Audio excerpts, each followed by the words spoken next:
சென்னை புரட்சிவாக்கத்தில் அரசு உதவி பெறும் பள்ளியை தனியார் மயமாக்குவதற்கு எதிர்ப்பு தெரிவித்தும் பள்ளியில் பணிபுரிந்து வந்த 12க்கும் மேற்பட்ட ஆசிரியர்களை பணியிட மாற்றம் செய்ததை கண்டித்தும் மாணவர்களும் பெற்றோர்களும் போராட்டத்தில் ஈடுபட்டு வருகின்றனர்.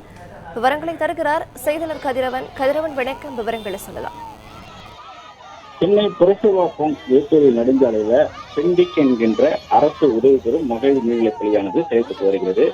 சுமார் 180 ஆண்டுகள் கால பழமை வாய்ந்த இந்த பள்ளியில மகளிர் மட்டுமே பயின்று வருகிறார். 200க்கும் மேற்பட்டோர் இதில் பயின்று வருவதாகவும் கூறப்படுகிறது. 1ஆம் வகுப்பு முதல் 12ஆம் வகுப்பு வரையில் இந்த பள்ளியில் கல்வி கற்பிக்கப்படுவதாகவும் குறைந்த கட்டணத்துல கல்வியானது கற்பித்து வந்த நிலையில தற்போது அதனை தனியார் மயமாக்கும் விதமாக அந்த நிர்வாகத்தினர் செயல்பட்டு வருவதாகவும் 5000 முதல் 7000 வரை பள்ளி கட்டணம் செலுத்தி வந்த நிலையில தற்போது 35,000 முதல் 40,000 வரை கல்வி கட்டணம் செலுத்த வேண்டும் என நிர்வாகம் சார்பில் தெரிவிக்கப்பட்டதாக தெரிகிறது.